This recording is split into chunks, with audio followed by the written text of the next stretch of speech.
Drops, tudo certinho? Estamos aqui mais uma vez, eu sou o professor Tedi e a gente está tendo aula de literatura. Nós estamos tendo aula sobre as escolas literárias.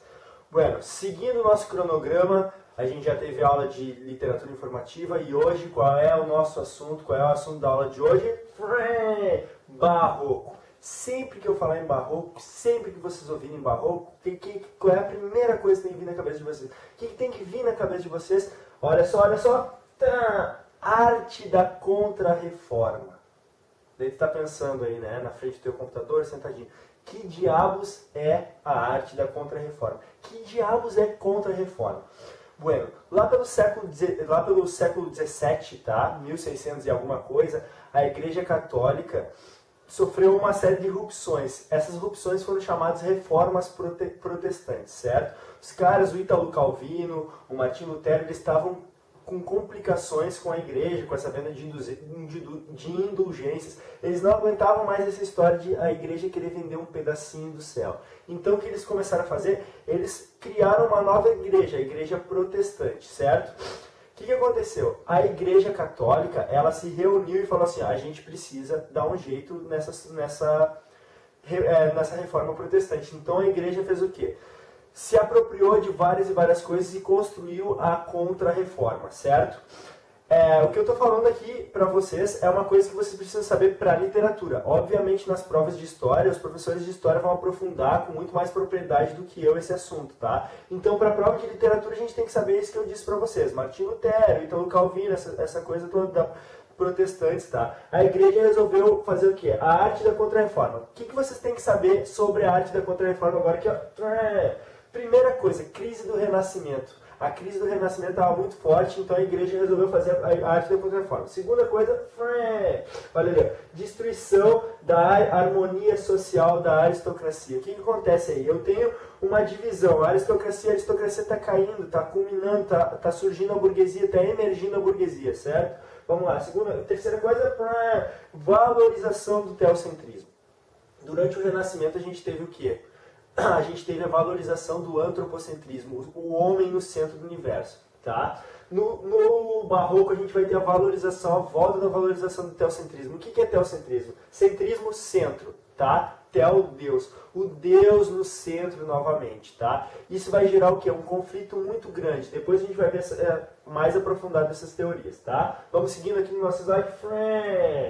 Olha só, vigência. Qual é a vigência histórica do Barroco? Século XVII, certo? Século XVII, 1601, 1600 e poucos, tá? Por volta disso aí. Barroco, certo? Vamos lá. Conflito corpo e alma. O Barroco é um conflito corpo e alma. O que significa ter esse conflito corpo e alma, certo? Imaginem vocês, tá? A gente tinha o antropocentrismo, o Deus, o homem no centro do universo, certo? O homem no centro, era o homem, tudo girava no homem. E aí volta agora, estou voltando para o quê? Para o teocentrismo. O Deus no centro do universo. Olha só, não vou ter um conflito corpo e alma, eu tenho o quê? Um conflito aproveitar os prazeres mundanos ou aproveitar os prazeres da alma, me preparar para a morte. Isso vai gerar um conflito no Barroco, certo? Isso vai ser o conflito corpo e alma. Próximo, forma rebuscada, certo? Todo conflito é difícil de entender, tá? Se eu tenho um conflito dentro de mim, vai ser difícil para eu entender, para as outras pessoas entenderem. Então, o que eles vão fazer?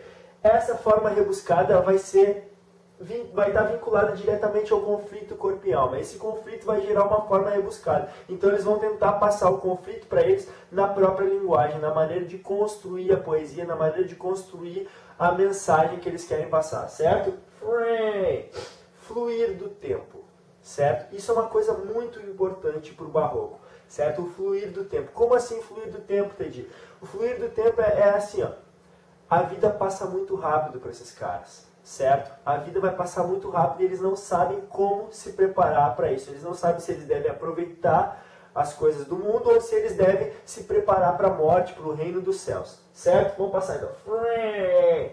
Barroco no Brasil. O Barroco no Brasil, vocês têm que saber isso aqui, ó. Bahia, liga direto na Bahia lá, tá? Centro de mundo. Qual é o primeiro centro de mundo? Bahia. O Brasil começa a acontecer na Bahia, certo? Ciclo da cana-de-açúcar. Por que é na Bahia? Porque é lá, ó, lá que tá o quê? Grana, bufunfo, money, tá tudo lá, cara, tá tudo lá. Onde tem dinheiro, tem arte. Onde é que tem dinheiro? No ciclo da cana-de-açúcar. Onde é que tem ciclo da cana-de-açúcar? Na Bahia, certo? Vamos lá. O início do Barroco no Brasil se dá em 1601. Com qual livro? Prosopopeia, do cidadão chamado Bento Teixeira. Esse livro é uma espécie de um plágio de um grande outro livro, tá? Qual é o outro livro? Camões, tá? O livro não, né? O autor. Qual é o outro livro do Camões? Qual é o livro mais famoso do Camões? Qual é?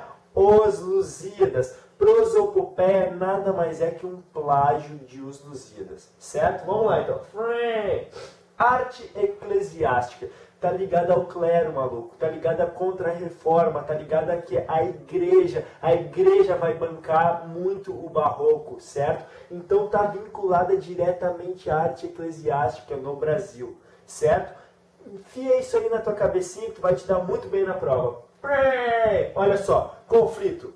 É esse conflito corpo e alma que a gente já falou. O que significa um conflito corpo e alma? Vocês sabem muito bem. Vocês querem fazer o quê? Querem ir pra noite, né? Querem cair na gandaia. Mas tem o quê? Tem a provinha de vestibular lá, né? Tem que estudar. E aí tu faz o quê? Tu fica nessa, pá, estudo, não estudo. Estudo, vou pra noite. Estudo, vou pra noite. Vou pra noite, vou pra noite. Vou pra noite. Vocês acabam indo pra noite, o que acontece? Faz vestibular no próximo ano. Então aqui, ó, esse conflito vai ficar completamente fácil para vocês lembrarem, porque vocês vão lembrar desse conflito sempre. Caio na noite ou vou para a universidade? Caio na noite ou vou para a universidade? Espera para cair na noite quando entrar na universidade, certo?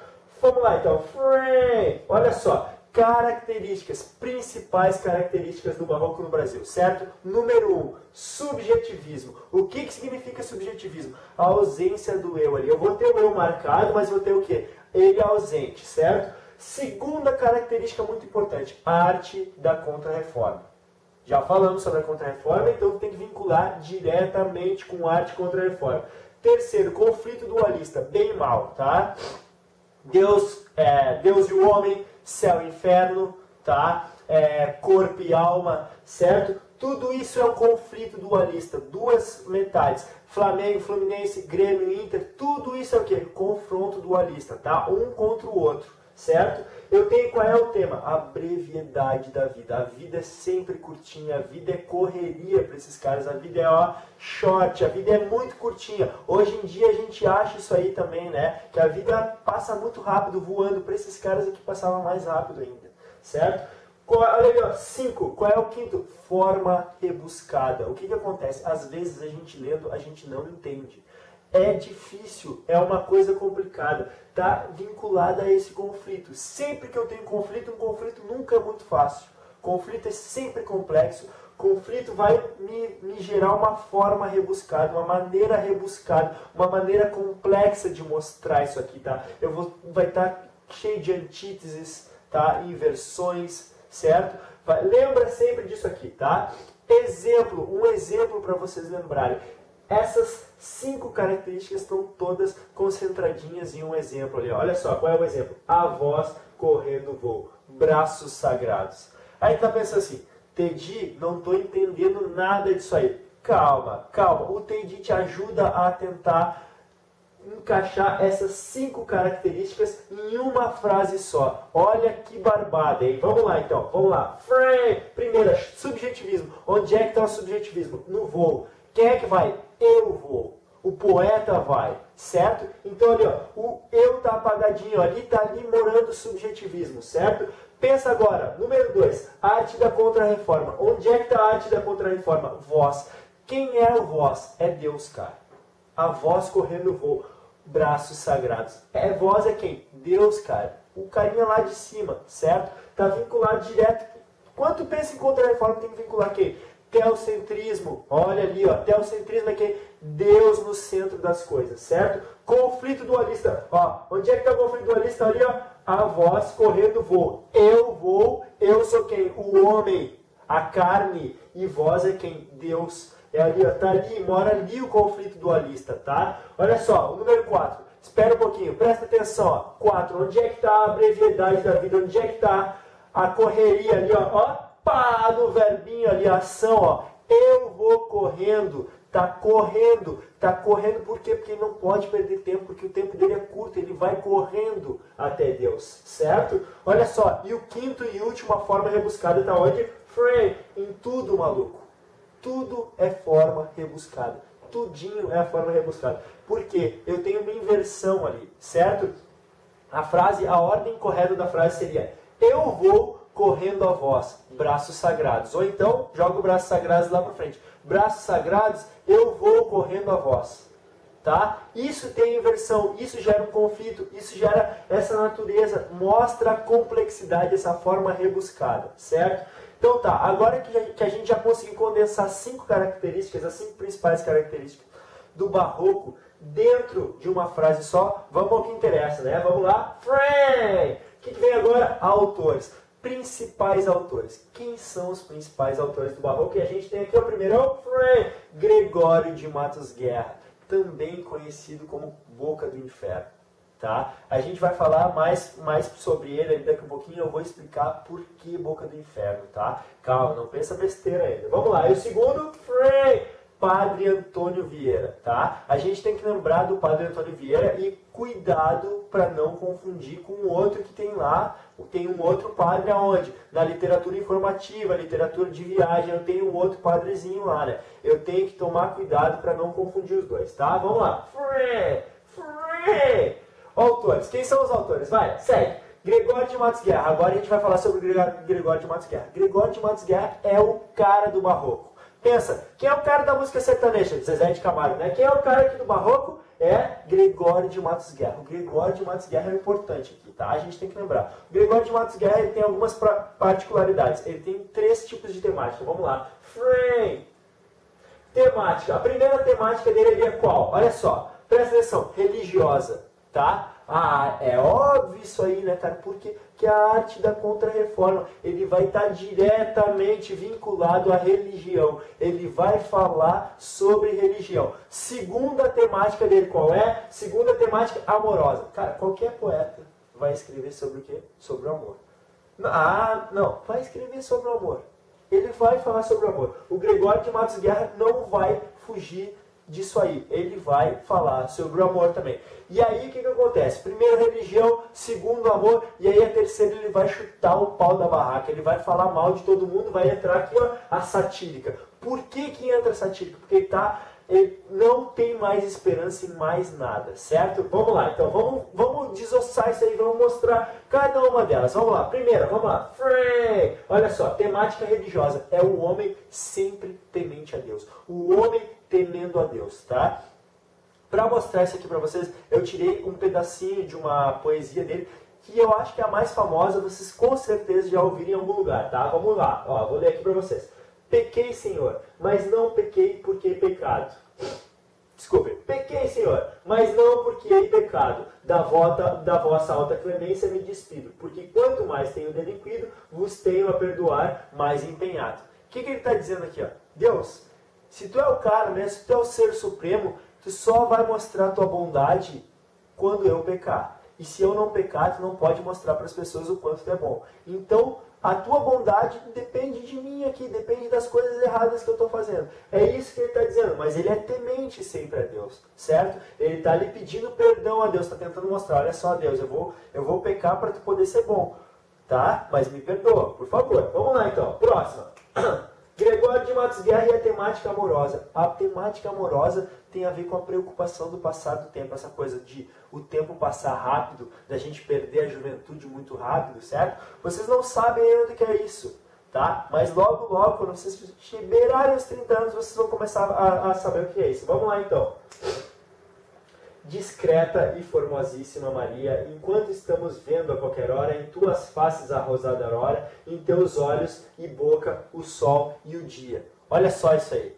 Agora que ela é novinha, agora ela serve para ele. Olha só, aurora. O que é aurora? A aurora é o nascer do dia, ali, ó, aquela coisa bonita, aquela coisa que vem chegando. É o que? É o nascer da vida, a brevidade da vida. Olha só, em tuas faces rosada aurora, em teus olhos a boca o sol e o dia. certo? Quando chegar as trevas, o que vai acontecer quando chegar a idade, chega as trevas e a mulher começa, ó, a cair, fica tudo caído, ele não serve mais, tá? Eu tenho o quê? Preocupação com o tempo, brevidade da vida, certo? A gente tem que morrer, a gente vai morrer e vai morrer jovem, tá? Vamos passar aqui, ó, próximo. Gregório de Matos Guerra, olha só o detalhe do slidezinho ali, ó, olha só, nossa equipe bem preparada mostrou lá. Agora, só nessa terceira temática que entra o Gregório de Matos Guerra e ele ganha o apelido de Boca do Inferno. Por que que ele ganha esse apelido de Boca do Inferno? Na satírica, porque ele vai ironizar todo mundo. Todo mundo quem? Governo, igreja, crentes, pobres, poetas, todo mundo que vocês imaginarem, o Gregório de Matos Guerra ironiza, ele debocha de todo mundo, ele chuta o pau da barraca, ele já não tem mais esperança com nada, certo? Pedacinho, trechinho aqui, ó. A Câmara não acode, não pode, pois não tem todo o poder, não quer. É o governo a convence, não vence. Quem haverá tal pense que uma Câmara tão nobre, por ver-se mísera e pobre, não pode, não quer, não vence. Cara, olha que coisa atual. O cara tá lá no século XVII falando mal do quê? Da podridão política. Olha só isso aí, cara. Isso é o que? Nada muito mais atual. Essa poesia a gente pode simplesmente sair nesses protestos que tiveram escrevendo cartaz e botar lá. Olha só, é tudo podre. Ele não aguenta mais essa podridão. O Gregório de Matos Guerra tá chutando o pau da barraca, tá falando que mal do governo, diretamente do governo. E aí ele recebe a alcunha de Boca do Inferno, certo? Boca do Inferno. Lembra? Na terceira temática, que é a satírica, que é mais próxima do final da vida dele, ele vai chutar o pau da barraca e vai falar mal de todo mundo. Vai ironizar todo mundo, certo? Tem outras, aqui ó, nessa parte aqui, ele fica muito interessante, ele vai usar o quê? Palavrão. Tem várias e várias poesias com muito palavrão, tá? Então se tu estiver fazendo a provinha, lá vai aparecer palavrão, é o quê? Terceira temática do Gregório de Matos Guerra. Não tem dúvida, é satírica, ele está debochando de tudo, certo? Vamos lá então, tá faltando o quê? Tá faltando o nosso próximo, vamos lá? Frank! Padre Antônio Vieira. Padre Antônio Vieira, a gente tem que lembrar, o padre faz o quê? O que o padre faz na missa? E o Padre Antônio Vieira não vai fugir da regra, quer ver? Ó, padre vai fazer catequese, ele vai catequizar os índios, ele vai ajudar na catequese, certo? O que mais que ele vai fazer? Olha aí, ele vai defender os índios, não é qualquer tipo de catequese. Graças ao Padre Antônio Vieira, o Padre Antônio Vieira comprou briga com um monte de gente que queria escravizar os índios. O Padre Antônio Vieira não deixava, tá? Obviamente, ele ajuda a fazer mal à cultura dos índios, obviamente. Ele não é nenhum santinho também, tá? Mas se a gente ainda tem uma espécie de índio ainda, nessa época aqui, é graças ao Padre Antônio Vieira. O Padre Antônio Vieira compra uma briga para defender os índios bem grande, tá? O que mais que o Padre Antônio Vieira vai fazer? Sermões. Cara, padre faz o que da vida? Sermão. O padre sempre vai fazer sermão, certo? Sempre. O Padre Antônio Vieira não vai fugir da regra. Ele vai fazer o que? Sermão em quê? Em defesa dos índios. Ele vai o que também? Catequizar os índios. Vamos lá então, ó. Olha só, um trechinho do que o Padre Antônio Vieira está falando, tá? O Padre Antônio Vieira, se ele tiver que comprar briga com a igreja, ele vai comprar briga com a igreja, ele vai comprar briga com todo mundo, para quê? Para defender os índiozinhos, tá? Olha ali, os senhores poucos, os escravos muito. Os senhores rompendo galas, os escravos despidos e nus. Os senhores banqueteando, os escravos perecendo à fome. Olha só que coisa atual também, né? Tá falando o quê? Miséria, né? Pouca gente com muita coisa e muita gente sem nada, certo? Olha ali, ó. Olha só, os senhores poucos e os escravos muitos. O que está mostrando? A pobreza do Brasil, a pobreza, essa coisa, tá? Detalhe, a gente não pode confundir, vocês não podem, pelo amor de Deus, não confunde o Padre Antônio Vieira com quem, qual é o outro padrezinho lá, tu já sabe, né? Prestou atenção na aulinha ali, né? O Padre Anchieta. O Padre Anchieta faz o quê? Faz o quê? Ah, ouvi daí, hein? Gritou, né? Teatro, isso aí, o padre Anchieta, ele catequiza os índios através do teatro. O Padre Antônio Vieira vai fazer o quê? Ele vai fazer sermão, ele vai defender os índiozinhos, certo? Então tá, gurizada, era isso aí, espero ter ajudado vocês, tá? Se vocês tiverem alguma dúvida, mande, deixa um recadinho aí embaixo. Não esquece de passar no nosso site lá para dizer, dar um ok lá, dizer, ó, procura exercício. Olha só, Teddy, tá falando muito rápido, não estou gostando. Ah, gostei disso, não gostei daquilo. Dicas, dúvidas, sugestões, tudo a gente vai tentar resumir para vocês e ajudar vocês para vocês se darem bem e entrarem na universidade. Por quê? Porque povo culto é povo que não é roubado, é povo que floresce, é povo que cresce, certo? Então tá, valeu galera, obrigado, tchau, tchau, fui!